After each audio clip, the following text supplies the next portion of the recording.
it feels amazing. And I can't wait to get to know them and carry on a relationship. I told them, I want to know them for the rest of my life. I don't ever want to lose them. And they feel the same. All three of us have cried tears through this. About a month ago, I spoke with a woman named Charlene Goetz. She lives in Wisconsin, but her mom in 1965 was involved in the murder of a baby who was her sister. She was murdered in Wyoming, just across the border, but she was working in Idaho Falls at the time at an apple orchard. Charlene was born several years later, and when she was 8, she found out about this sister and described a horrible upbringing with her mother, whose name is Pansy Jones. We have some good news to follow up on with Charlene today, who has been doing a lot of research into her family history, and we're going to get into that. But Charlene, welcome back. Do you want to just give us a quick recap on your upbringing with Pansy Jones? Well, my upbringing with her was really horrible. We didn't have food a lot. We lived in a real filthy home. There was a lot of drugs and partying around us. Put myself in foster home. I left my mom's side and I was about 12.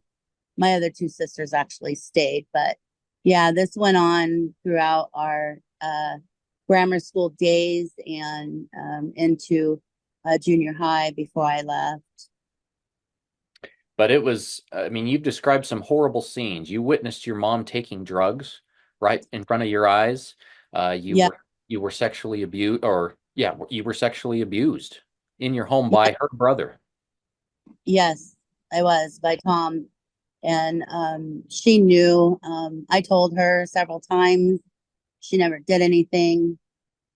She would actually leave me at our little cabin in Chico while she and my sisters went off with the carnival, and I'd stay at the house by myself. And I was like 11, 12 years old, and I'd stay there for weeks. She'd come back on the first of the month to get her welfare check, leave some food stamps for me to eat, and then they'd be gone again through the whole summer. And that was her life for a long time, running with the carnival. Yes. And you spoke about this briefly the last time we spoke, but I don't know if you spent a lot of time on it. But because of your upbringing, you had some troubling things happen in your past. You had some your own run-ins with the law. I did when I was about 20 years old. I was it was marijuana. I sold it to a next door neighbor because he wanted some. I wasn't a dealer or anything. He just asked me if I could get him some when I got mine. I did that a few times for him. It turned out he was an undercover working for, he was actually not an undercover, he was an informant working off his own problems.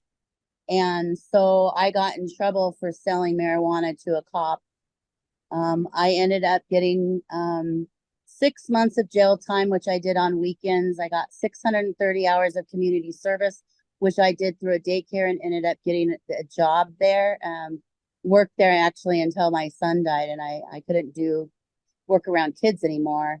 But yeah, and so I did some jail time. I went through my mostly marijuana, but I did get involved when I was like 16 or so in some meth use that was real big back there in Chico. I only did that for a little while. I got out of that where most everybody that I was running with back then have ruined their lives with that. So I'm very grateful that I was able to leave it and stay away. But you've risen above that. It's taken you years to get your life on track, and here you are today, functioning person in society and doing good things. Yes, it's been a long road. When you are raised like that, and that's all you didn't have parents, never had a dad. Um, you get involved and you follow things. And I was basically on the streets out there, as a survivor. So, but as my faith in God, I just know I had a hedge of protection around me throughout my whole life. And there's just a lot that He's done for me to keep me on track. So, and this story and this whole thing that's going on in my life, I believe God has totally orchestrated every bit of it. You met the daughter of this sheriff who visited your sister's grave every year. It was part of their family tradition, and this daughter of his has continued that tradition with her kids, and you got to meet her this summer in Idaho Falls. But where we left the conversation last time we spoke is that you were searching, you had learned of a brother. Your mother had a son while she was serving in prison, and you recently learned about him and were searching for him. Have you found him yet?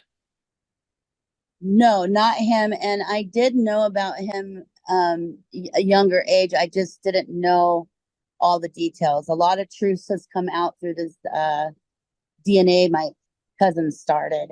So I found a lot of truth and a lot of lies about my sister's death, and then about how my brother was given up. He was given up in prison. Um, Apparently, she couldn't find a family member to come take him. She never got to see him or hold him. Never got to name him. She don't even know his birthday. She don't even know my sister's that was murdered birthday. Mm. So yeah, but yeah, good things have come out. I have not found the adopted brother, but however, I just got my DNA testing back yesterday, and pardon me if I get a little emotional, that I have a total with my brother adopted out, my sister that was murdered, my two full sisters, and these siblings that I've found so far. I have a total of 10 siblings right now, and I only thought I had four. Oh, that's got to be like, that's got to hurt a little bit that you didn't know that. Yeah, that Pansy kept me from this side of the family, and they are so sweet. They told she I just got off of messaging with her before our Zoom call here, and before she goes, she says, "I love you, sister." And I get off work at 10. Send me messages anytime. It just may take me a while to message back. They have embraced me. They are so excited to find. They knew they had other siblings. I didn't. So when they keep thanking me up and down that I found him. Were they searching for you and others? No, they never even thought about it. She said that she just did the DNA stuff to find out more about her heritage and the history of her family, not really to find anyone. Well, so have you guys made arrangements to meet here in the future? Yes, I'm just trying to figure that out financially because, as you know, I just came out to Idaho on that big trip, and then I'm coming back out to Idaho to lay the headstone for my sister in July. So I want to go out and meet them and be reunited with them before winter is what I'm trying to do. But I sure would like you to be there for Yeah. this reunion when we first get to see each other, you Yeah. know? Yeah. Oh, I'm planning on it already. Um, by the way, speaking of the headstone, have you been able to raise enough funds for that headstone yet? No, I'm only asking for half, and I'm about I think about 780 short of that half. But the monument place is so awesome that they went ahead and put the order in because they know that I'm going to take care of it no matter what. Um, they can't lay it till I have the half down, and then I can make payments on the rest. But that's almost a year away. I know I'll get it taken care of, whether it's from donations or I just keep saving and plucking along with it. But it is scheduled to be laid on her 60th anniversary of her death, which would be July 30th of next year. July 30th at the Rose Hill Cemetery in Idaho Falls. Absolutely. That's great. Well, Charlene, this has got to be like you've talked about these conversations. They have embraced you, um, knew they had other siblings. I mean, how do you feel after learning all this? I'm overwhelmed. I'm so excited. I was just like, Lord, what are you doing here? I set out to find one brother and I'm having all these siblings pop into my life. And I feel like I found a family that I never had all my life. I never had a dad. I never had a mom that was a mom. So this lovingness that I'm getting from them and the open arms, they're just embracing it. It feels amazing, and I can't wait to get to know them and carry on a relationship. I told him, I want to know them for the rest of my life. I don't ever want to lose them. And they feel the same. All three of us have cried tears through this.